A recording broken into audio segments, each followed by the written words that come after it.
ಶಿವಪುರಾಣಂ ದ್ವಿತೀಯ ಸ್ಕಂದத்தில் 6வது அத்தியாயம் மகாபிரளய வர்ணனம் விஷ்ணு உற்பத்தி. ஆദ്യം டெக்ஸ்டில் உள்ள மீனிங் பார்க்கலாம், அதுக்கப்புறம் டீட்டெயில் மீனிங் பார்க்கலாம். மகாபிரளய ஸ்வரூப வர்ணனமும் விஷ்ணுடைய உற்பத்தியும் தான் இந்த அத்தியாயத்தில் சொல்லியிருக்கு. இதெல்லாம் சிவதத்துவ ரகசியத்தில் படப்பட்ட விஷயங்கள். வாஸ்தவத்தில் சிவதத்துவம் எனக்கோ விஷ்ணுவுக்கோ பூர்ணமாக தெரியாது. பிரம்மதேவன் சொல்கிறார், மகாபிரளய காலத்தில் ஸ்தாவர ஜங்கமங்கள் எல்லாம் இல்லாமாகும், எல்லாம் இருட்டில் ஆகும். சூரியனும் சந்திரனும் கிரகமும் நட்சத்திரங்களும் ஒன்றும் இருக்காது. சந்திரன் இல்லை, அகோராத்திரம் இல்லை, அக்னி கிடையாது, ஜலம் கிடையாது, பூதனம் கிடையாது, ஆகாசம் கிடையாது, ஒன்றும் பார்க்க முடியாது. ஒரே ஒரு சூன்யம், எல்லாம் சூன்யமாக இருக்கும். அந்தகாரம் மாத்திரம், இருட்டு மாத்திரம் இருக்கும். எல்லாம் மனோகோச்சரம் அல்லாத ஆகிறது. மனசுக்கோ வாக்குக்கோ அடங்கினது அல்லாம அதீதமானது. தற்சத் பிரம்மா அப்படிங்கிற இந்த பிரம்மம் மாத்திரம் அவசேஷிக்கும். இந்த 26 தத்துவமான பிரம்மம் மாத்திரம் அவசேஷிக்கும். ஒரே இருட்டு, லோகம் முழுவதும் ஒரே இருட்டு. அந்த பிரம்மத்தை தான் சத்தியம் ஞானம் ஆனந்தம் அப்படின்னு சொல்றோம். அதாவது சக்தி திச்சு ஆனந்தம் சச்சிதானந்த ஸ்வரூபம்னு சொல்றோம். அது நாம ரூப வர்ணரகிதம். நம்ம சொல்லியிருக்கோம், 26 தத்துவமான பிரம்மம். அதுக்கு நிறம் கிடையாது, மனம் கிடையாது, ரூபம் கிடையாது. அது சின்னதும் அல்ல, பெருசும் அல்ல. நிர்குணமானாலும் யோகி கம்யமாக்கும். நிர்விகல்பம், நிராபம், நிராகாரம், நிராமயம், நிரூபத்திரமம், அத்விதீயம், அனாத்தியந்தம், இப்படி எல்லாம் அந்த பிரம்மத்தை சொல்லலாம். அதுதான் நம்ம ஈஸ்வரன் அப்படின்னு சொல்றோம். அந்த 26 தத்துவமான பிரம்மத்தை, அந்த பிரம்மத்தினுடைய சக்தியை அம்பிகை அப்படின்னு சொல்லலாம். நித்தியமும் மூலகாரணவுமான சக்தி அந்த அம்பிகை. காசியிலே சிவசக்தியாத்மகமான க்ஷேத்திரமாக்கும். அதனுடைய நிர்வாணஸ்தானம் தான் சிவலோகம் சொல்லப்பட்ட ஸ்தலம். அந்த நிர்வாணம்னு சொல்லப்பட்ட ஸ்தலம், நிர்வாணம்னா மோட்சம்னு அர்த்தம். நிர்வாணங்கிற வாக்குக்கு நிர்வாணஸ்தலம்னா மோட்ச பிராப்தி கொடுக்கக்கூடிய இடம். அதுதான் காசி க்ஷேத்திரம். அனந்தபுரம் திரைலோக்கிய சுந்தரமான பூமான் அங்கு ஆவிர்பவன் ஆவார். சாந்தனும் சத்துவகுண பிரதானனுமாய தேவன் எங்கும் வியாபிச்சிருக்கிறதுனால அவருக்கு விஷ்ணு அப்படின்னு பேரு. விஷ்ணுனால வியாபனாசீலம் உள்ளவன் அப்படின்னு அர்த்தம்.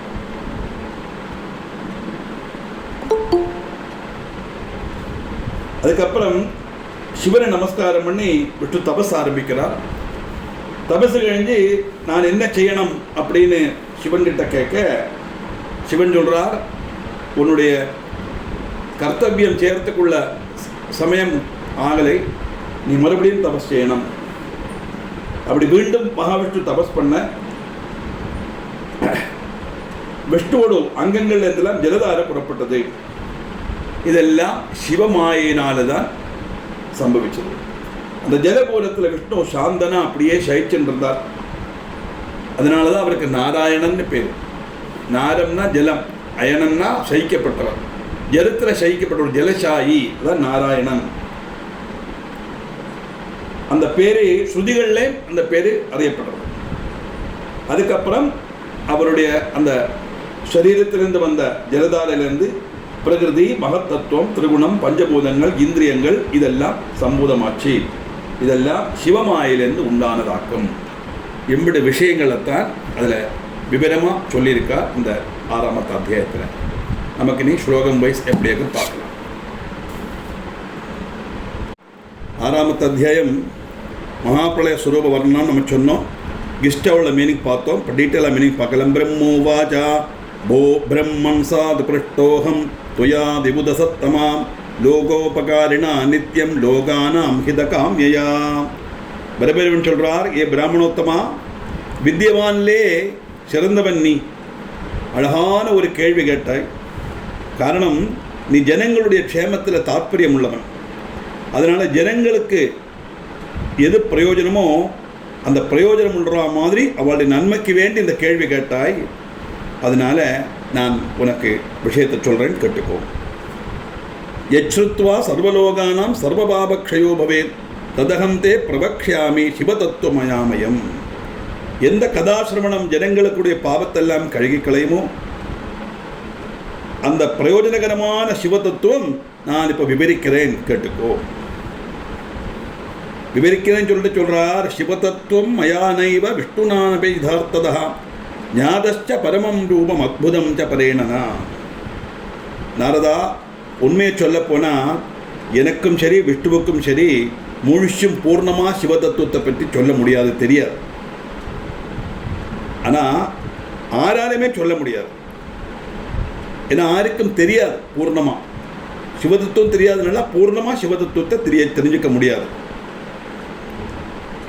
அதனால நான் ஏதோ எனக்கு முடிஞ்சதை சொல்கிறேன், கேட்டுக்கோ. மகாபிரளய காலேச்ச நஷ்டே ஸ்தாபர ஜங்கமே ஆசீத்த மோமயம் சர்வம் அனர்க்க கிரகதாரகம். மகாபிரளய காலங்கிறது கலியுக அவசானம். 4 யுகம்,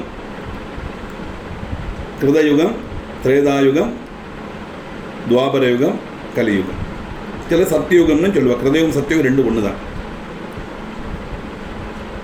கணக்கு அனுசரித்து 4,32,000 வருஷம் கலியுகம். அதில் 5,300, சில 5,400 சொல்கிறா. நம்ம 5,400ன்னு ஒரு கணக்கு வச்சுப்போம். 4,32,000 மைனஸ் 5,400 என்ன ரிமைண்டர் வருதோ அது அம்பிட்டு இன்னும் இருக்கு. அந்த காலம் நம்முடைய கலிகாலத்தில் அந்த காலம் அவசானித்த உடனே அதுதான் மகாபிரளய காலம். எல்லா சமுத்திரமும் ஒரே நேரத்தில் அப்படியே அந்த சொல்கிற மாதிரி ரெடி 1 2 3 ஸ்டார்ட் சொல்கிற மாதிரி ஸ்டார்ட் ஆகும். பிரம்மத்தினுடைய ஆக்கையினால் ஒரு தத்துவமும் கிடையாது, அம்புட்டு மழிஞ்சிடும். ஆகாசம் கிடையாது, பூமி கிடையாது. சொல்கிறார் பிரளய காலத்தில் அத்தனையும் அதில் போயிடும். சரவும் அஜரவுமான இந்த லோகம் இல்லாமல் ஆயிடும். சூரிய சந்திரன் மாதிரி இல்லாமல் ஆகும். அதனால் என்னாச்சு, எங்கும் இருட்டு வியாபிச்சிருக்கு. சந்திரன், அக்னி, பகல், ராத்திரி இது ஒன்றும் இருக்காது. ஜலம், வாயு ஒன்றும் இருக்காது. ஆகாசம் கூட நஷ்டமாயிடும், இல்லாமல் ஆயிடும். ஏன்னா மகாபிரளய காலம் இருட்டு வரும்போது ஒன்றுமே தெரியாது. ஏதாவது வெளிச்சம் உண்டானத்தால் ஒரு வஸ்துவை பார்க்க முடியும் இல்லையா? அப்படி இருக்கிறத அச்சந்திர மனோகராத்திரம் அனக்னி அனில பூஜலம் அப்பிரதானம் வியச்சூன்யம் அந்நிய தேஜோ விவர்ஜிதம். இப்போ சொன்னதான் அதிருஷ்டத்வாதிரகிதம் சப்தஸ்பர்ஷ சமுச்சிதம் அவ்வக்த கந்த ரூபம் ஜ ரசத்யக்த தம் திங்முகம். அந்த அவசான காலத்தில் லோகம் சப்தஸ்பர்ஷ ரூபரச கந்தம் அப்படிங்கிற இதுவும் இருக்காது. சௌந்தரியம் எல்லாம் மறைஞ்சு போயிடும். ஒரு வஸ்துக்களும் இருக்காத. வஸ்துக்கள் உண்டானதுல சௌந்தரியத்தை பார்க்க முடியும். எங்கே பார்த்தாலும் இருட்டு மயம்.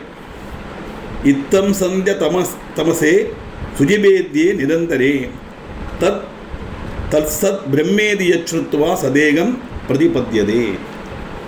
அந்த இருட்டு பரவி இருக்கும். ஒரு சூஜி குத்துற இடம் கூட கண்டுபிடிக்க முடியாது. அந்த மாதிரி எங்கும் நிறைஞ்சிருக்கும் இருட்டு. அதுதான் வேதத்தில் சொல்லப்பட்ட இந்த மகாபிரளய காலத்திலேயும் ஒரே ஒரு சக்தி மட்டும் இருக்கும். அதுதான் பிரம்மம். அந்த பிரம்மத்தில் எல்லாம் லயிச்சிடும். லயிக்கும் போது அந்த பிரம்மம் மட்டும்தான் இருக்கும். ஏன் அதை பார்க்க முடியாதுன்னா அதுக்கு என்ன சந்திரசே திட்டது ரூபமஸ்ய என்ன சக்ஷுஷா பசியது கஷ்டநயனம் வேதத்தில் சொன்ன மாதிரி அதுக்கு நிறம் கிடையாது, மனம் கிடையாது, ரூபம் கிடையாது. அந்த காரணத்தினால ஒன்றுமே தெரியாது. கூறிட்டா இருக்கு. அப்படி வரும்போது என்ன, ஈதிருஷம் யதானாசீத் எத்த சத சதாத்மகம் யோகினோந்தர் ஹிதாகார எத்பஷ்யந்தி நிரந்தரம். சத்து அசத்து எங்கும் பார்க்க முடியாது. சத்துனா நிரந்தரமாக இருக்கிறது, அசத்துனா இல்லாமல் மாயினால உள்ளது. ரெண்டுமே எங்க தெரியாது. ஆனால் யோகிகளோட மனசில் தியானத்தில் தெரிஞ்சுப்பாளே அந்த பிரம்மம் அது மட்டும்தான் அங்கே காணும். அந்த பிரம்மத்தை அமனோ கோச்சரம் வாச்சாம் விஷயம் ந கதாஜனா அநாமரூபவர்ணம் ச நஸ்தூலம் ந யத்கிருஷம். வாக்குக்கும் சிந்தைக்கும் அதீதமானது அந்த பிரம்மஸ்வரூபம். நிறம் கிடையாது, பெயர் கிடையாது. அது பூர்ணவும் அல்ல, அபூர்ணவும் அல்ல. பூர்ணம்னு சொன்னால் ஒரு ஷேப் ஆகிடும். அபூர்ணம்னு சொன்னால் அது பிரம்மத்தினுடைய வர்ணனைக்கு விரோதமாக இருக்கு. அதனால் பூர்ணவும் அல்ல, அபூர்ணவும் அல்ல. நிறமும் கிடையாது, மனமும் கிடையாது. அது சுருக்கவும் அல்ல, விரிவும் அல்ல, சின்னதும் அல்ல, பெருசும் அல்ல.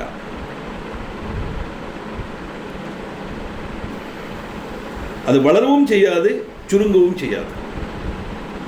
இப்படி ஒரு வஸ்து.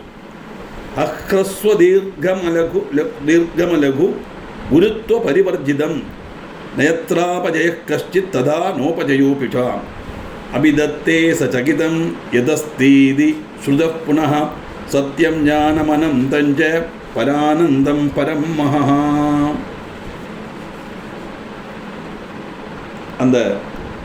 அதைத்தான் வேதங்கள் சொல்லப்பட்ட சத்தியமான வஸ்து. புத்தியில் அளக்க முடியாத பிரபாவம் உள்ள பரமானந்தகரமானது, சாஸ்வதமானது அந்த பிரம்மம். அது மட்டும்தான் இருக்கும், வேற ஒன்றும் இருக்காது. அப்பிரமேய மனாதாரம் அபிகார மனாகிருதி நிர்குணம் யோகி கம்யச்ச சர்வ வியாபேகராகனம். அது அளவுக்கு அதீதமானது. அப்பிரமேயம், பிரமேயம்னா அளக்கிறது, அப்பிரமேயம்னா அளக்க முடியாதது, மாற்றமில்லாதது, ரூபமில்லாதது. ஒன்னாலும் அது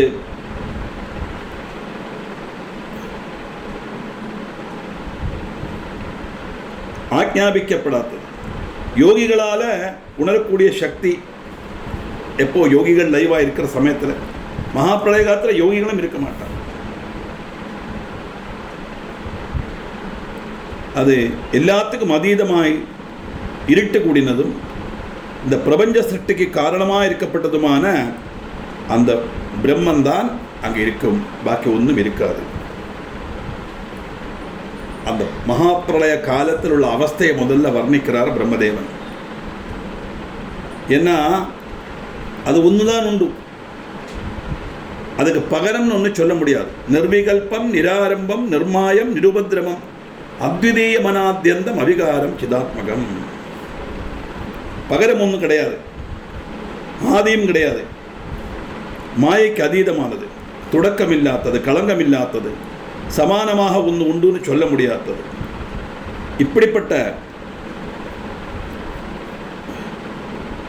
ஒரு வஸ்துன்னு சொல்லப்படாது ஒன்றுதான் அந்த பிரம்மம்.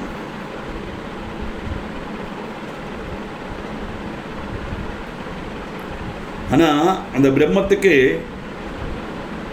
அதை வர்ணிக்கிறதுக்காக பல பேர்கள் கொடுக்கப்படுறது சாஸ்திரங்களில்.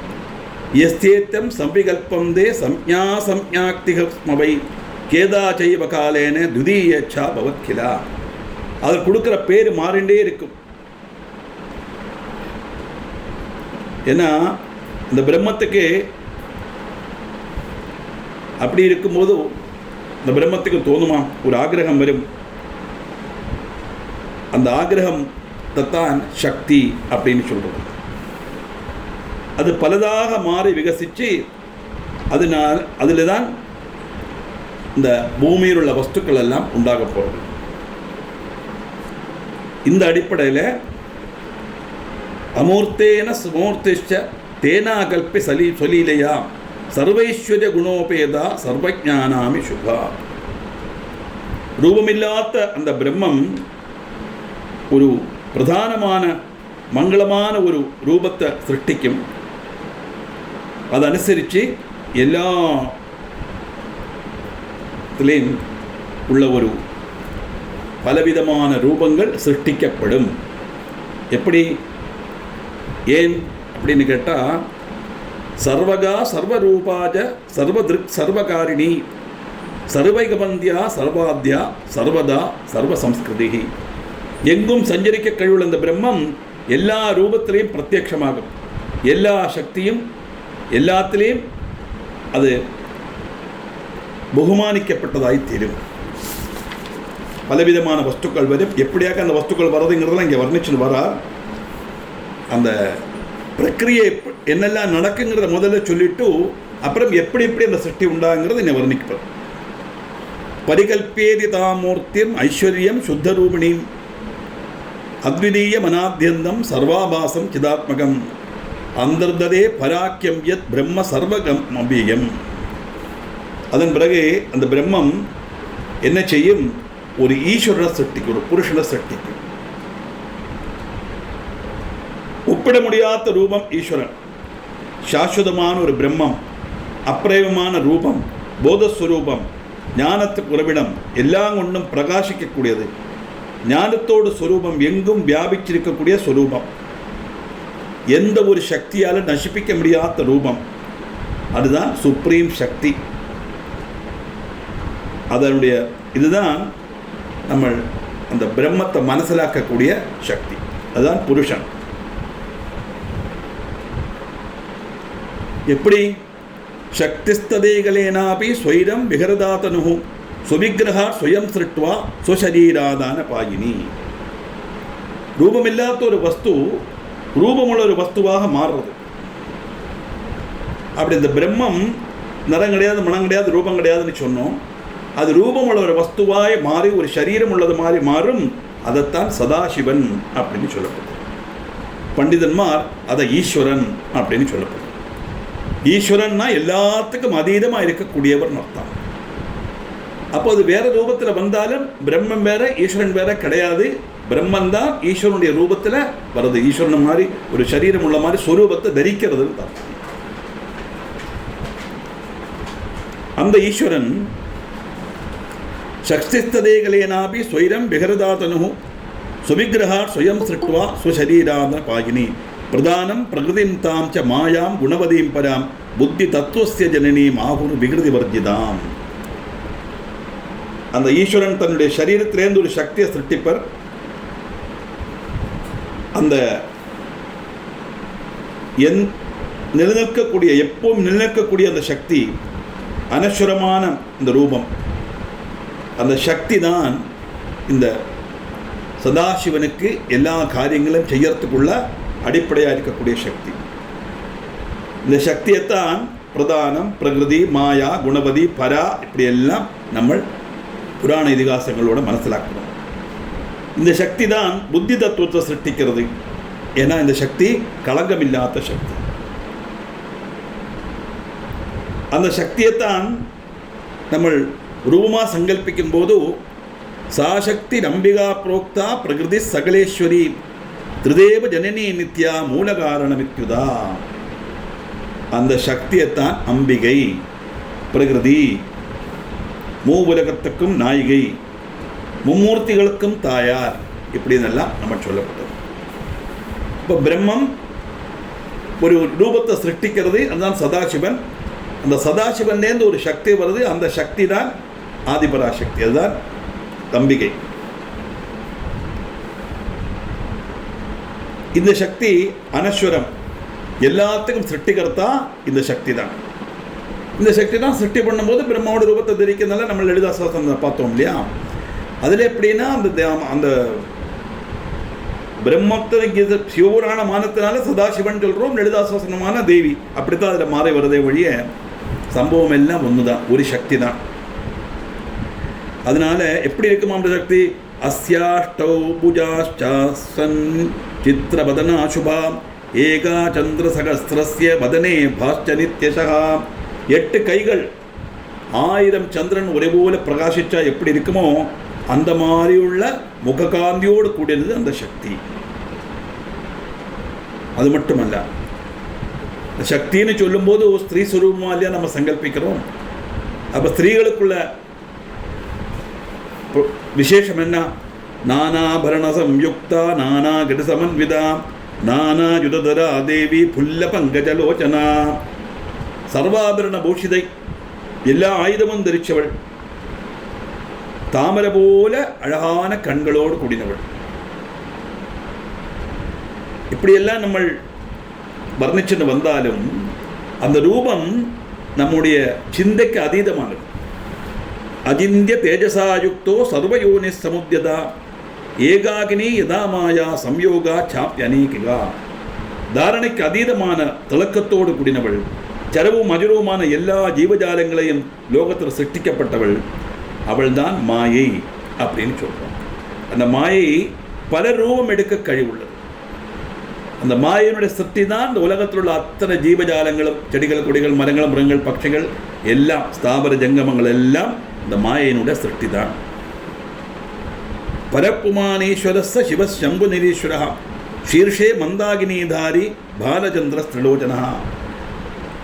அதனால இந்த பரமபுருஷன் அப்படின்னு நம்ம சொன்னோமே, அது அந்த சிவன் தான், அதுதான் ஈஸ்வரன். அதற்கு மேலே ஒரு தெய்வம் இல்லைன்னு அர்த்தம். தலையில் கங்கையை தரிச்சு இருக்கிற ஈஸ்வரன், அந்த ஈஸ்வரனைத்தான் 26ஆம் தத்துவமான பிரம்மம் அப்படின்னு சொல்லப்பட்டது. 3 கண்ணோடு கூடி சந்திரக்கலையும் தரிச்சிருக்கக்கூடியவர் அந்த ஈஸ்வரன். அந்த ஈஸ்வரனுக்கு பஞ்சபக்திர பிரசன்னாத்மா தசபாகுஸ்திருதி ஸ்திருசூலதிருகு கற்பூர கௌர சுசிதோ பஸ்மோ தூளித விக்கிரகா. 5 முகம், சௌமியமான சுரூபம், திரிசூலம் தரிச்சுண்டு, நல்ல வெளுத்த நிறம், சரீரம் முழுவன் பஸ்மம் பூசின்னு இருக்கப்பட்ட ஒரு அவஸ்தை. இந்த ரூபம் எதுக்காக வந்த வர்ணனை அப்படின்னு கேட்டால், யுகபஞ்ச யதாசக்தியா சாகம் காலஸ்வரூபினா சிவலோகாபிதம் க்ஷேத்திரம் நிர்மிதம் தேன பிரம்மணா. இந்த பரபிரமம் தான் காலஸ்வரூபன், சக்தியோடு சேர்ந்து இதை சிவலோகத்தை சிருஷ்டிக்கிறது. அந்த உத்தமமான ஸ்தலம் எதுன்னு கேட்டால், அந்த சிவலோகமாக சிருஷ்டிக்கப்பட்ட சக்தின்னு சொன்னோமே, பிரளயகாலம் கழிஞ்சு தொடக்கத்தில் அந்த ஸ்தலம்தான் காஷி. எல்லாத்துலேயும் வச்சு உன்னதமான ஸ்தலம் காஷின்னு சொல்லப்பட்ட காரணமே இதுதான். இதுதான் முதல்ல சிருஷ்டிக்கப்பட்ட ஸ்தலம். அதனால ததேவ காசிகேத்தியத புரோச்சதே க்ஷேத்திரமுத்தமம் பரம் நிர்வாண சங்கியானாம் சர்வோபரி விராஜிதம். எல்லாத்துக்கும் உபரியாய் விராஜிக்கப்பட்ட ஸ்தலம் காஷி. தாபியாம் ச ரமணாபியாம் ச தஸ்மின் க்ஷேத்ரே மனோரமே பரமானந்த ரூபாபியாம் பரமானந்த ரூபிணி.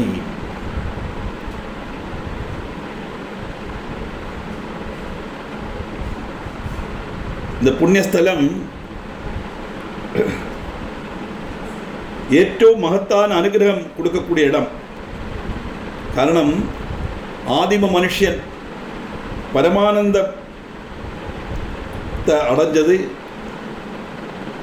இந்த காஷி நகரத்தில் வசிச்சு தான். அவள் என்ன பண்ணான்னா, இந்த ஆதிம மனுஷனுக்கு இந்த இடம் ஒரு பரமானந்தத்தை கொடுக்குற இடமானதுனால அங்கேயே வாசஸ்தலமாக்கி கொண்டாவா. இந்த காஷி நகரம் அபிமுக்த க்ஷேத்திரம் அப்படின்னு அதுக்கு பேர் உண்டு. இங்கே சிவனும் சக்தியும் ஒன்றுதான், 2 அல்ல அப்படிங்கிறத தான் நம்ம தெரிஞ்சுக்கணும். காரணம் சிவங்கிட்டேருந்து சக்தியை பிரிக்க முடியாது, சக்தித்தேருந்து சிவனை பிரிக்கவும் முடியாது. அது இப்போ மட்டுமல்ல, கல்பாந்த காலத்தில் உள்ள பிரளயத்தில் கூட எல்லா சக்திகளும் இல்லாமனாலும் சதாசிவன் மட்டும் அப்படியே இருப்பர்.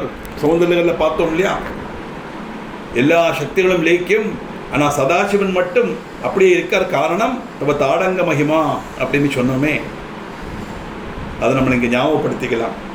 சிவபுராணத்தில் மகாபிரளய காலத்தில் எல்லாம் நசித்தாலும் அந்த சிவசக்தி ஐக்கிய ரூபமாக இருக்கிற ஸ்வரூபம் மட்டும் அப்படியே இருக்கும். காரணம் சிவனை வேற சக்தி வேற பிரிக்க முடியாது. அதனால சம்பிரதாரியேதி சவிபூஸ்தயா சக்தியா பரேஸ்வரா சவ்யே வியாபாரயான் சக்கரே தசமங்கே சுதாசபம். பழைய காலத்தில் பினாகபாணியான சிவன் அந்த இடத்த தான் ஆனந்தவனம் அப்படின்னு இந்த காசி க்ஷேத்திரத்துக்கு பேர்.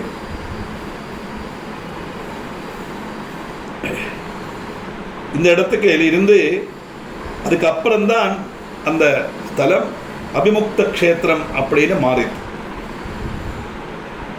அதனால பிரம்மதேவன் சொல்றார், அதானந்தவனே தஸ்மின் சிவயோ ரமமானயோ இச்சேத்யத்புத ரிஷே சிருஜக்கோ அப்பியபரக்கில யஸ்மின்யஸ்ய மகாபாரமாவாம் ஸ்வஸ்வைரச்சாரிணௌ நிர்வாணதாரணம் குர்வ கேவலம் காஷியாயினௌ. நாரதா, தேவர்களுக்கு எல்லாம் தேவனான சிவபார்வதி ஆனந்தவனத்தில் சஞ்சரிக்கிற சமயத்தில் அவளுக்கு ஒரு ஆகிரகம் வந்து என்ன பார்க்கும், இந்த அப்போ அந்த பிரபஞ்சத்தில் 2 தான் உண்டு, சிவனும் சக்தியும் மட்டும். வைராகியங்கிற குணத்தை சிருஷ்டிச்சு காசியில் சுதந்திரமாக இருக்கிறதுக்குள்ள ஒரு அவஸ்தையை சிருஷ்டிக்கணுங்கிற ஆகிரகம் வாழ்த்து வந்து. அப்படி வந்த உடனே சயேவ சர்வம் குருதாம் சயேவ பரிபாதுச்சா சயேவ சம்பிரணோத்வந்தே மதனுகிரகதஸ்ததா சேதஸ் சமுத்திரமா குஞ்சிய சிந்தா கல்லோலலோலிதம் சத்வரத்னம் தமோகிராகம் ரஜோபித்ரும வல்லிதம். சிருஷ்டிகர்மங்கள் எல்லாம் கழிஞ்சு கடைசியில் என்னுடைய ஆக்ஞைகள் இந்த உலகத்தை தனக்கு மகாப்பிரளய காலத்தில் எல்லாத்தையும் அந்த தனக்குள்ளே லயிப்பிக்கிறது தான் அந்த பிரளயகால அவஸ்தைன்னு சொன்னோம். அந்த ஆகிரகங்கிற சமுத்திரத்தில் உள்ள எண்ணங்கள் என்னெல்லாம் அப்படின்னா, இந்த முதல்ல வைராகியத்தை சிருஷ்டிக்கணும், அப்படி வைராகியங்கிற குணத்தை சிருஷ்டிக்கணும் தோணிட்டு, அதுக்கப்புறம் ரஜோகுணத்தில் இந்த பாதிப்பிச்சு சத்துவகுணம், இந்த சத்துவகுணம் கழிஞ்சு தமோகுணம், இதெல்லாம் மனசிலாக்கி எல்லா துக்கங்களையும் மறிகடந்து சௌக்கியமாக இருக்கக்கூடிய ஒரு ஸ்தலம் இந்த காசி நகரம். அதானது பண்ட காலத்தில் சன்னியாசம் சுவீகரிக்கணுமானா காசிக்கு தான் போவோம். ஏன்னா அதுதான் வைராகியத்தை கொடுக்கக்கூடிய இடம். தாற்பயம் சன்னியாசம்னு சொன்னால் என்னவாக்கும், லௌகிக ஜீவனத்தில் ஒரு விரக்தி வந்து விச்சக்தி வந்து இந்த மாயைக்குள்ளே இருக்கப்பட்ட இந்த இதில் கிடைக்கப்பட்ட சுகங்கள் எல்லாம் துக்கத்தை கொடுக்கப்பட்டது தான் அப்படிங்கிற எண்ணம் வந்து அதில் ஒரு வெறுப்பு வந்து அதை வேண்டாம்னு உபேட்சித்து போகப்பட்ட ஒரு அவஸ்தை, அதுதான் சன்னியாசம்.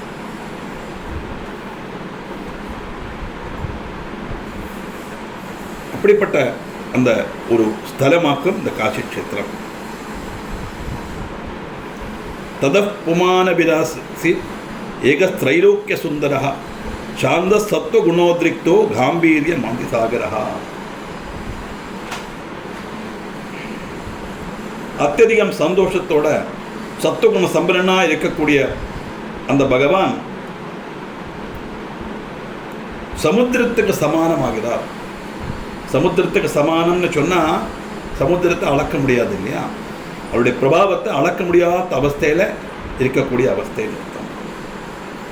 ஏன்னா இந்த பிரம்மம் என்ன தெரியுமா, அந்த சமயத்தில் ததாச்ச க்ஷமயாயுக்தோ முனேலப்தோபமோ பவேத் இந்திரநீல துதி ஸ்ரீமான் புண்டரீகோத்தமேக்ஷணா சுவர்ண கிருதிபிருச்சேஷ்ட துகூல யுகளாவிருதா ரசத் பிரஜண்டதோர்தண்ட யுகலோஹ்ய பராஜிதா. ஏனாரதா, க்ஷமையின் உறவிடம் அந்த சிவதத்துவம்.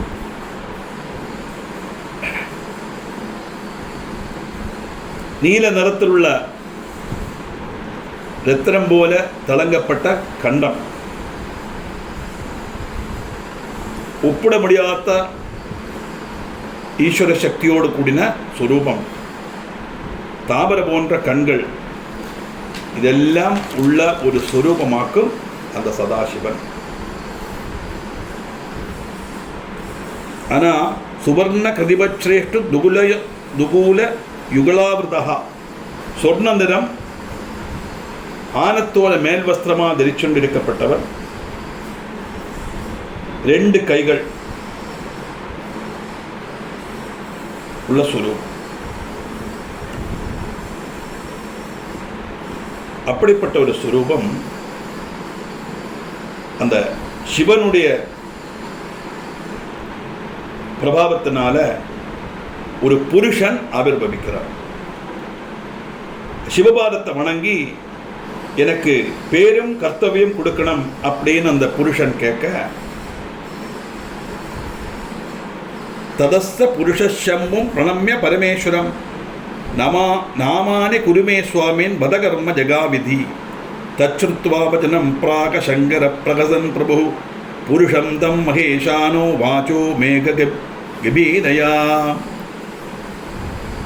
எனக்கு பேரும் வேணும், என்னுடைய கர்த்தவியம் என்னான்னு சொல்லித்தரணும் அப்படின்னு கேட்க பரமேஸ்வரன் அனுகிரகம் பண்ணி சொல்கிறார். சிவவாஜா விஷ்ணு வெதி வியாபகத்வாத்தே நாமக்யாதம் பவிஷ்யதி. சின்ன எழுத்து. பகுநன்யானி நாமானி பக்த சௌக்கியகராணிஹா. சிவன் அந்த புருஷனுக்கு மேககர்ஜனம் போல உள்ள வாக்கினால் அனுகிரகம் பண்ணினார் அப்படின்னு வருது. எப்படி எல்லாத்தையும் சுவீகரிக்கிற ஸ்திதீகரிக்கிற ஒரு சுபாவம் உள்ள விஷ்ணுவாக நீ அறியப்படுவாய். நம்ம நாராயணியம் பாகவதெல்லாம் படிக்கும்போது ஆலிலேல வந்தார், அதுலேருந்து பகவான் ஒவ்வொன்றா சிருஷ்டிச்சார், அப்படித்தான் எல்லாம் வந்ததுன்னு அதில் பார்ப்போம். இந்த கிரந்தங்கள் எல்லாம் ஒன்றுக்கு ஒன்று கான்ட்ரவர்சி மாதிரி தான் இருக்கும். தாற்பயம் என்னன்னா, எந்த கிரந்தத்தை நம்ம எடுக்கிறோமோ அந்த கிரந்தத்தில் ஒரு மூர்த்தியினுடைய விசேஷத்தை வர்ணிப்பா, அதை பிரம்மமாக சங்கல்பித்து வர்ணிக்கிறது. அதுதான் தாற்பயம்.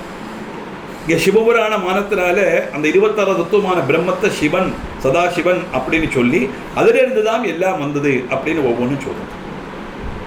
அதனால் எல்லாத்தையும் ஸ்திரீகரிக்கிற சுபாவத்தோட விஷ்ணுவாக நீ அறியப்படுவாய். அதன் பிறகு உன்னுடைய பக்தர்கள், இப்போ உனக்கு விஷ்ணுன்னு பேர் நான் தரேன், ஆனால் உன்னுடைய பக்தர்கள் உனக்கு அதே அனவதி பேர்கள் உனக்கு நல்குவார்.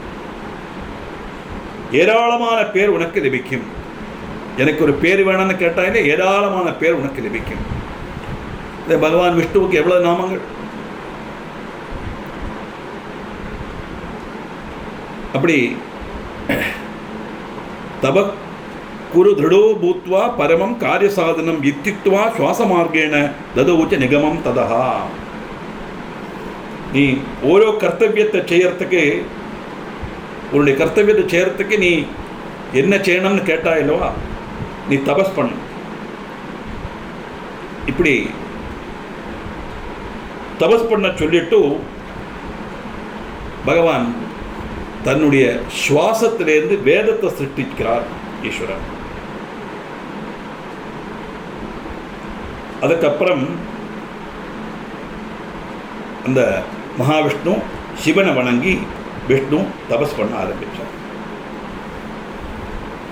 விஷ்ணு தபஸ் பண்ண ஆரம்பித்த உடனே மகாவிஷ்ணுக்கு அனுகிரகம் பண்ணி தபஸ் பண்ண சொல்லிட்டு சிவன் சக்தியோட அங்கே அப்பிரத்யட்சமாகிறார். எவ்வளவு தபஸ் பண்ணாராம்? ததஸ்தேன ததச்ருத்வா தபஸ்தப்தம் சுதாருணம் பகுகாலம் ததா பிரம்ம தியான மார்க்கே மார்கபரேணஹி திவ்யம் 12,000 வருஷம் தத்வாபி சாச்சுதா. 46வது ஸ்லோகம். நப்ராப சுபிலாஷிதம் சர்வதம் சம்பு தர்சனம். 12,000 தேவ வருஷம்.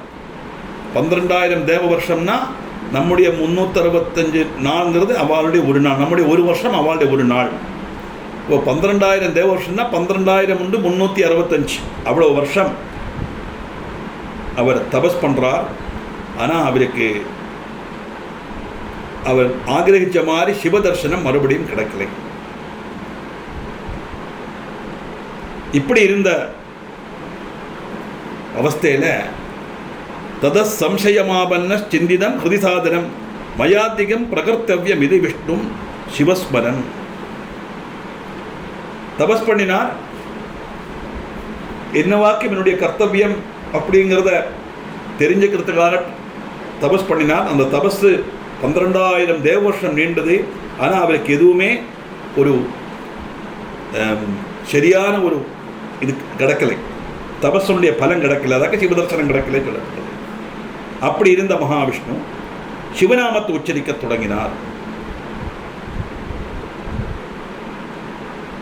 அப்படி உச்சரிக்க தொடங்கின உடனே, சிவநாமம் உச்சரிக்க தொடங்கின உடனே அந்த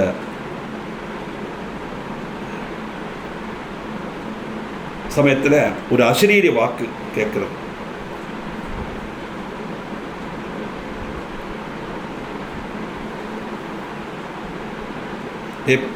விஷ்ணு,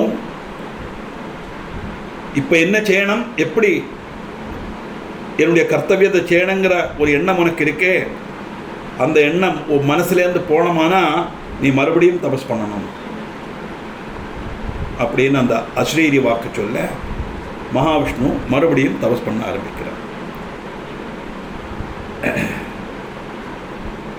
ஏதஸ்மின் அந்தரேவாணி சமுத்பன்னா சிவாச்சுபா தபப்புன பிரகர்த்தவ்யம் சம்சய சியாபனுத்தையே ததஸ்தேன தச்சுத்வா தபஸ்தப்துவம் சுதாருணம் பகுகாலம் ததா பிரம்ம தியான மார்க்க பரேனகி. அது கேட்டதும் விஷ்ணு மறுபடியும் தபஸ் அனுஷ்டிக்கிறார். கொஞ்ச நாள் தபஸ் அனுப்பிச்சு தபஸ் அனுஷ்டிச்சு அந்த பிரம்மத்தினுடைய ரூபத்தை தெரிஞ்சிக்கப்பட்ட தியான மார்க்கத்தில் அவர் சஞ்சரித்து அந்த பிரம்மஸ்வரூபத்தை மனசிலாக்க தொடங்கினார். அந்த தபஸில்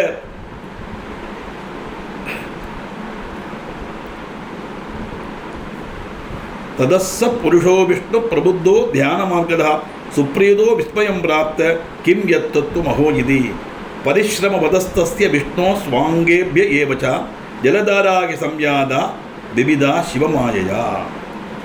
அப்படி தபஸில் தியானத்தில் இருக்கிற சமயத்தில் அவருக்கு மனசிலாச்சு, அதுதான் அந்த பிரம்ம தத்துவம் அப்படிங்கிற உணர்வு அவருக்கு வருது. அந்த இது உணர்வு வந்த உடனே சிவமாயினால் அவருடைய சரீரத்திலிருந்து ஜலகணங்கள் புறப்பட்டது. அந்த ஜலகணங்கள் அபிவியாப்தம் சஜகலம் சூன்யம் எத்தன் மகாமுனே பிரம்மரூபம் ஜலமபூத் ஸ்பர்ஷனாத் பாபநாசனம். அந்த ஜலகணங்கள் சூன்யமான மாறி அது எல்லா பாவத்தையும் இல்லாதாக்கக்கூடிய சக்தியாக மாறித்து அந்த ஜலகணங்கள். எப்படின்னு கேட்டால் அந்த ஜலகணங்கள் எல்லாம் வந்து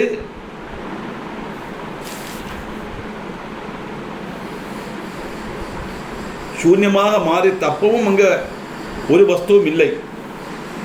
அந்த சமயம் வந்த உடனே மகாவிஷ்ணுவுக்கு மறுபடியும் ஒரு கன்ஃபியூஷன், எப்படி இந்த கர்த்தவியம் என்ன வாக்கம் எப்படி செய்யணும் அப்படிங்கிறது. அந்த சமயத்தில் என்னாச்சு, ததா ஸ்ராந்தஷ்ட புருஷோ விஷ்ணு தஸ்மின் ஜலே ஸ்வயம் சுஷ்வாப பரமப்பிரீதோ பகுகாலம் விமோகிதா. அவர் க்ஷீணிச்சு ஆகே குழம்பி போனார். வேற வழி இல்லை. அப்படியே எந்த அவருடைய சரீரத்திலிருந்து ஜலகணங்கள் வந்து கடந்ததோ அந்த ஜலத்திலே மறுபடியும் நிதிரையில் போயிட்டார். நேரத்தே சொன்னோம், ஜலத்தில் சகிச்சதுனால தான் அவருக்கு அந்த பேர் வந்தது. அதனால நாராயணன்கிற பேர் அவருக்கு சிரிச்சித்தது. நாரம்னா வெள்ளம், அயனம்னா சைக்கிறவன் அர்த்தம். வெள்ளத்தில் சயிச்சதுனால அவருக்கு நாராயணன்கிற பேர் வந்தது. அந்த சமயத்தில் இந்த புருஷனும் பிரகிருதியும் அல்லாமல் வேறொரு வஸ்துவும் அங்கே வந்துட்டு. அப்படி அவர் சயிச்சுன்னு இருக்கிற சமயத்தில் பல தத்துவங்கள் புருஷனுடைய சரீரத்திலிருந்து வெளிப்பட்டது. அதை பற்றி நான் கவனமாக சொல்கிறேன், கேட்டுக்கோ அப்படிங்கிறார். ஏதஸ்மின் நந்தரேகாலே தத்துவான்யாச மகாத்மனா தத் பிரகாரம் சுணுப்பிராக்கிய கததோமே மகாமதே பிரகிருத்தியேஷ்ட மகாநாசி மகதஷ்ட குணாஸ்திரய அகங்காரஸ்ததோஜாதா ஸ்திரிவிதோ குணபேததா. இந்த பிரகிருதியிலேருந்து மகத்தத்துவம் உண்டாச்சு. அதிலிருந்து முக்குணங்கள் சத்துவம் ரஜஸ்தமஸ் 3 குணங்களும் உண்டாச்சு. அந்த 3 குணங்களும் தேர்ந்து தான் இந்த பிரபஞ்சம் சிருஷ்டிச்சு. அதனால தன்மாத்திராஷ்ட ததோஜாதா பஞ்சபூதானி வைத்ததா ததைவ தானிந்திரியாணி ஞான கர்ம மயானிச்சா. சூக்ஷ்மமான அதில் இந்த பஞ்சபூதங்கள் உண்டாச்சு. அதில் புத்தியும் கர்மமும் எல்லாம் உண்டாச்சு. நான் தத்துவங்கள் எல்லாம் எண்ணி எண்ணி நான் சொல்லியாச்சு. இந்த தத்துவங்கள் எல்லாம் பிரகிருதியிலேருந்து வந்தது. அது அச்சேதனமும் நிர்ஜீவமானதும் ஆக்கும் புருஷனிடத்தில் வந்தாலும். ஏன்னா ஆக்டிவிட்டி தொடங்கலை, சிருஷ்டி தொடங்கலை, தொடங்கினால்தான் இந்த குணங்கள் செயல்படும். அதனால தத்துவானாமிதி சங்கியானா முக்தம் தே ரிஷத்தமா ஜடாத்மகஞ்ச சர்வம் சஸ்தர்வம் பிரகிருதே புருஷம் வினா தத்ததைகீகிருதம் தத்துவம் சதுர்விம்சதி சங்கியகம் சிவேச்சையா கிரகித்வாச சுஷ்வாவ பிரம்மரூபகே. இப்படி 24 தத்துவங்கள் உண்டு. அதை மனசிலாக்கி விஷ்ணு சிவனுடைய இச்சையினால ஜலத்தில் சயிச்சார். இந்த 24 தத்துவத்தை தான் ஆப தத்துவம் அப்படின்னு சொல்லுவாங்க. நம்மளெல்லாம் தெரிஞ்சிக்க வேண்டிய ஒரு விஷயம். இந்த புராண இதிகாசங்களில் உள்ள வஸ்துக்கள் எல்லாம் நமக்கு அழகாக மனசிலாகணுமானா 24 தத்துவத்தை தெரிஞ்சுக்கணும். எங்கேயோ உள்ளதெல்லாம் கிடையாது, எல்லாம் நம்ம சரீரத்தில் உள்ள வஸ்துக்கள் தான்.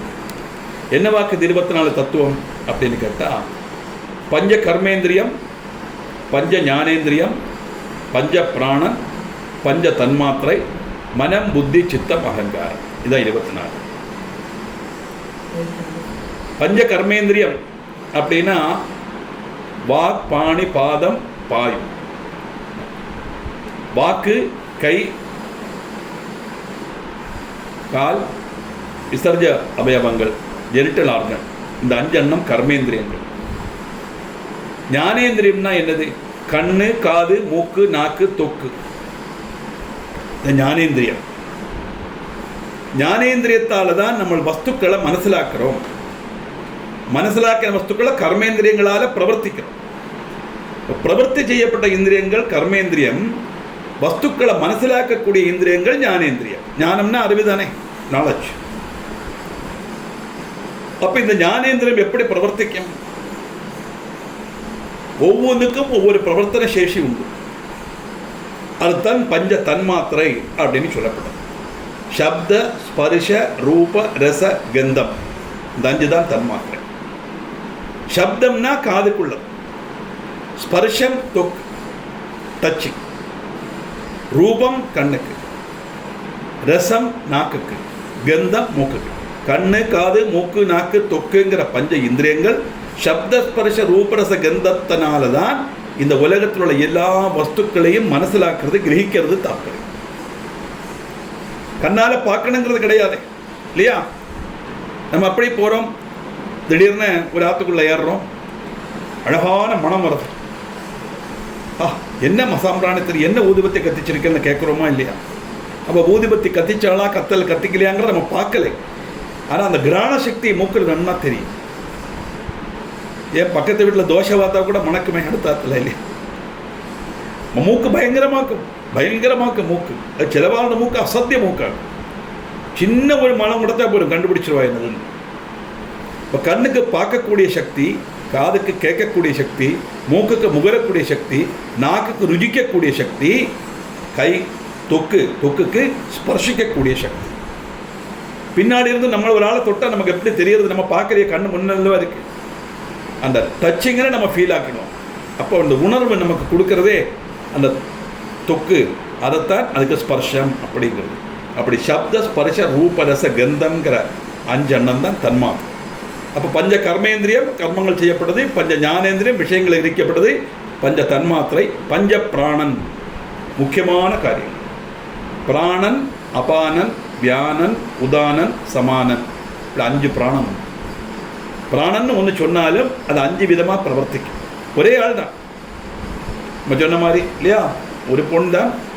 அது வீட்டில் இருந்தால் குழந்தை, ஸ்கூலுக்கு போனால் ஸ்டூடெண்ட்டு, ஆஃபீஸுக்கு போனால் கிளர்க்கு, இருந்தால் ஆஃபீஸர், கல்யாணமான மனைவி, இப்படி ஒவ்வொரு ஸ்டேஜில் மாறுறது இல்லையா? ஆள் ஒன்று தான். இந்த மாதிரி பிராணன் ஒன்று தான். அது 5 விதமாக பிரவர்த்திக்கிறதுனால பிராணன், அபானன், வியானன், உதானன், சமானன் சொல்லி 5 ஆயிட்டு பிரிக்கிறோம். பிராணன்னா என்னது? மூச்சுக்காற்று, ஜீவனை நடத்துறது பிராணன். அபானன் அப்படின்னு சொன்னால் நம்முடைய சரீரத்தில் தொப்புளுக்கு தாழ பிரவர்த்திக்கக்கூடிய வாயு அபானன். இந்த அபான வாயு தான் நமக்கு சரீரத்தில் உள்ள வேஸ்ட் மெட்டீரியல் எல்லாம் வெளியில் தள்ளுறது, மலமூத்திர விசர்ஜனம் செய்கிறது இந்த அபான வாயுனால தான். இந்த கேஸ் ஃபார்ம் ஆச்சுன்னா நம்ம பின்வழி போகிறதே கீழ்சுவாசம் போகிறது இல்லையா? அபான வாயு தான் அது. பிராணன், அபானன். வியானன்னா என்னதுன்னா சரீரம் முழுவதும் வியாபிக்கக்கூடிய ஒரு வாயு. அந்த வியானன் தான் பிளட் சர்க்குலேஷன் நம்ம சரீரத்தில் உண்டாக்குறது தாற்பயம். பிராணன், அபானன், வியானன். உதானன் உதானன்னு சொன்னால் உதரத்தில் செயல்படக்கூடிய வாயு.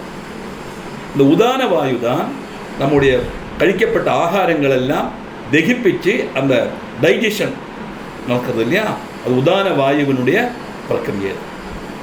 அது மட்டுமல்ல, அதுக்கு இன்னொரு ஜோலி கூட உண்டு. உதான வாயுவுக்கு தகிக்காத வஸ்துக்கள் வயிற்றில் இருந்தால் அது ஜீர்ணிக்க முடியாது, அது வேஸ்ட்டு அப்படின்னு தெரிஞ்சாச்சானா என்ன பண்ணோம்னா அப்படியே வெளியில் அடித்து தள்ளிடும். வாமிட்டிங் வருது இல்லையா, அதான் ஓக்கானிச்சு வரதே இது உதான வாயுவாக. எவ்வளவு ப்ரிகாஷனரி மெஷர் நமக்கு பகவான் நம்ம சரீரத்தில் வச்சிருக்கார் பார்த்து. ஒரு சின்ன வஸ்து கூட தகிக்காத வஸ்து வயத்தில் இருந்தால் வயத்தை வலிக்கிறது பயங்கரமா. இந்த உதான வாயு ரெடி ஆகிறதாக்கும் அதை சுருட்டி எடுத்து வெளியில் தள்ளணும் அந்த ஃபோர்ஸில். அதாக்க அந்த வயத்தை வலிக்கிறது பிரம்பிஷ்டமாகிறது, மூச்சு முட்டுற மாதிரி இருக்கும் இல்லையா, பயங்கர க்ஷீணமாயிடும். இதெல்லாம் வருது இந்த உதான வாயுவினுடைய. பிராணன், அபானன், வியானன், உதானன். சமானன்னா என்னது அப்படின்னா, இந்த ஆகாரத்து கழிக்கப்பட்டவருடைய போஷ வஸ்துங்கள் அன்ன பானியங்கள்லேருந்து நம்ம கிடைக்கக்கூடிய அந்த நரிஷ்மெண்ட் இருக்கே, அதை சரீரம் முழுவன் எல்லா பாகங்கள்லேயே சமமாக எத்திக்கக்கூடியது சமான வாயு. இதாக பஞ்ச பிராணம். அப்போ பஞ்ச கர்மேந்திரியம், பஞ்ச ஞானேந்திரியம், பஞ்ச பிராணம், பஞ்ச தன்மாத்திரை 20 ஆச்சா. 4 மனம், புத்தி, சித்தம், அகங்காரம். மனம், புத்தி, சித்தம், மைண்டுன்னு ஒரு வாக்கு தான் இங்கிலீஷ் சொல்லுவான். ஆனால் மைண்ட் எப்படி 3 விதமாக பிரவர்த்திக்கும் மைண்ட். ஆദ്യം ரிசீவிங் மைண்ட், ரெண்டாமது திங்கிங் மைண்ட், மூணாமத்தது அனலிட்டிக்கல் மைண்ட். எந்த ஒரு விஷயமும் நம்ம ஆദ്യം கேட்குறோம், அதெல்லாம் ஸ்வீகரிச்சுக்கணும், அதை அப்படியே நம்பிடக்கூடாது. ஏன்னா அப்படியே நம்பினோம்னா அது பிளைண்ட் பிலீஃப் ஆகிடும். அது நமக்கு என்னைக்கு சந்தேகத்தை உண்டாக்கிண்டே இருக்கு. எப்போவாகும் நான் இப்படி சொல்கிறேனே, இப்படி வஸ்துக்கள்லாம் உண்டா, பஞ்சபிராணம் உண்டா அப்படின்னெல்லாம் நினச்சின்னா, அப்படி நினச்சின்னா அப்புறம் நீங்கள் எல்லாம் கேட்டுன்னு நீங்கள் அனலைஸ் பண்ணணும், மனசில் சிந்திக்கணும். அனலைஸ் பண்ணும்போது உங்களுக்கு தெரியும் வாஸ்தவம் தான், இதெல்லாம் இப்படி நடக்கத்தானே செய்யறது. கண்ணு பார்க்கறதே, அந்த கண்ணுக்கு பார்க்கக்கூடிய சக்தி தன்மாத்திரை இருந்தால் தானே கண்ணு பார்க்கும். தன்மாத்திரை இல்லைன்னா அவ்வளவுதான். மோகன்லாலோட படம் தன்மாத்திரை சினிமா வந்தது, அதுலேயும் இதுதான். அவனுடைய ஒவ்வொரு பார்ட்டாக அவனுக்கு ஷெயிச்சு போகும். இந்த சினிமாக்கே தன்மாத்திரைன்னு தான் பேர். சினிமாக்காரன் கூட தெரிஞ்சு வச்சிருந்துங்க தன்மாத்திரைன்னா என்னது. எங்கேயோ உள்ள வஸ்துக்கள் கிடையாது, நம்ம சரீரத்தில் உள்ள வஸ்துக்கள் தான். அந்த ஒவ்வொன்றும் லேச்சு இல்லாமல் மாறுது இல்லையா, அதனால தான் அதுக்கு தன்மாத்திரைன்னு சொன்னோம். அப்போ அந்த கண்ணுக்கு பார்க்கக்கூடிய சக்தி, அந்த சக்தி இருந்தால் தானே கண்ணுக்கு பிரயோஜனம். கண் இல்லைன்னு, சக்தி இல்லைன்னு அந்த கண்ணால் என்ன செய்ய முடியும். ஆனால் அந்த பிராணன், அபானன், வியானன், உதானன், சமானன்னு சொல்கிறோமே, அந்த பிராணன் போகிற சமயத்தில் இந்த 4 அம்பிமாரையும் கூட்டிகிட்டு போயிடுவார். பயங்கர ஸ்னேகமுள்ள வாழாக்கு. நம்ம ராமாயணத்தில் உள்ள பிரதேச மாதிரி இருக்கா. அப்படி பிராணன் போயாச்சானா சக்தி போயிடுத்தே. அப்புறம் என்ன பண்ண முடியும். அந்த பிராணனாக இருக்கப்பட்ட சத்து போனதுனால தான் சத்து போயின்னு மலையாள சத்து போயின்னு ஆயிடுது. அதுதான் மரணம் அப்படின்னு சம்பவிக்கிறது. இந்த கண் அங்கே தானே இருக்குது, காது அங்கே தானே இருக்குது, மூக்கு அங்கே தானே, கைகால் அங்கே தானே இருக்குது, ஏன் பிரவர்த்திக்கலை அப்படின்னு கேட்டால் நம்ம சாதாரண செல்ஃபோனை வச்சுக்கிற மாதிரி தான். எப்போ அதில் சார்ஜ் போச்சோ அப்புறம் அது டெட்டு தானே. எல்லா ஆப்பும் அதில் இருக்குது, ஒன்றும் பிரயோஜனம் இல்லை, ஒன்றும் பண்ண முடியாது. மறுபடியும் சார்ஜ் வந்தால் தான் அது ஒர்க் பண்ணும் இல்லையா. அதே மாதிரி எல்லாத்துக்குள்ளே சைதன்யமாக இருக்கப்பட்ட ஈஸ்வர சத்துவம், இந்த சைதன்யம் தான், ஜீவன் தான் இந்த பஞ்ச பிராணனோடு சேர்ந்து வெளியில் போகிறது தத்துவம். அப்போது இந்த கண்ணுக்கு பார்க்கக்கூடிய சக்தி இருந்தால் தான் அந்த கண்ணுக்கு கண்ணாய் பிரயோஜனம் உண்டு. அதனால ஒவ்வொரு ஞான இந்திரியங்களுடைய பிரவர்த்தன சேஷியத்தான் தன்மாத்திரை அப்படின்னு சொல்கிறோம். இந்த விஷயங்களை கேட்டுட்டு ஆலோசித்து பார்த்தா சரி தோணும். அதுதான் analytical mind, thinking mind, receiving mind, thinking mind எல்லாத்தையும் கேட்டுக்கணும். அதுக்கப்புறம் அதை பற்றி ஆலோசித்து பார்க்கணும், சரிதானா. அப்போ நம்ம ஒரு தீர்மானத்துக்கு வருவோம், வாஸ்தவமாக தான் இருக்குது, சொல்கிறது வாஸ்தவமாக தான் இருக்குது. தூக்கினால நம்ம எல்லாம் வாஸ்தவம் தானே. பஞ்ச இந்திரியங்கள் நமக்கு சரீரத்தில் 10 இந்திரியங்கள் இருக்குது. ஒவ்வொரு இந்திரியங்களும் அதனுடைய ஜோலியை செய்கிறது. அந்த ஜோலியை செய்கிறதுக்குள்ள கழிவுகள் இந்த தன்மாத்திரை தான். பிராணனும் இருக்குது, வாஸ்தவம் தான். நமக்கு ஆகாரம் கழிக்கிறோம், தகிக்கிறது, விசர்ஜ வஸ்துக்கள் போகிறது, வேஸ்ட் மெட்டீரியல் நமக்கு வாமிட் பண்ணி வர்றது, இதெல்லாம் வாஸ்தவம் தான் சொல்லி நம்ம ஒரு தீர்மானத்துக்கு வரோம். வந்தானா என்ன வாக்கும் இதெல்லாம் அப்படிங்கிறத வச்சுட்டு இது எப்படி தத்துவமாக வந்தது அப்படிங்கிறத பற்றி நம்ம அனலைஸ் பண்ணணும், விஜிந்தனம் செய்யணும், சிந்திக்கணும். அப்படி சிந்திக்கிறதுக்கு நமக்கு சௌரியப்பிரதமாக இருக்கக்கூடியதான் அந்த கிரந்தங்கள் காரியங்கள் எல்லாம். அப்போ மனம் புத்தி சித்தம் மூணெண்ணம் ஆச்சு. அகங்காரம்னா மோசமான வஸ்து அல்லவா? எப்படி இந்த அது கிடையாது. நான்கிற பாவம், நான் இருந்தால் தான் மற்றதெல்லாம் செய்ய முடியும். அதனால நான்கிற பாவம் இருந்தால் அது அகங்காரம், தப்பான அகங்காரம் கிடையாது. என்னால் முடியும் சொன்னால் அது கான்ஃபிடென்ஸ் இல்லையா? என்னால் மட்டும்தான் முடியும் சொன்னால் அகங்காரம். அந்த அகங்காரம் தான் மோசமே ஒழிய இது நான்கிற எண்ணம். இப்படி 24 தத்துவங்கள் உண்டு. 24 தத்துவங்களும் அதில் பந்ததாயிட்டாக்கும் இவர் உபதேசம் பண்ணி சொல்கிறார். இப்படி 24 தத்துவங்கள் உண்டு. இதை மனசிலாக்கி விஷ்ணு சிவனுடைய இச்சை அனுசரித்து ஜலத்தில் மறுபடியும் சயிச்சார் அப்படின்னு வருது.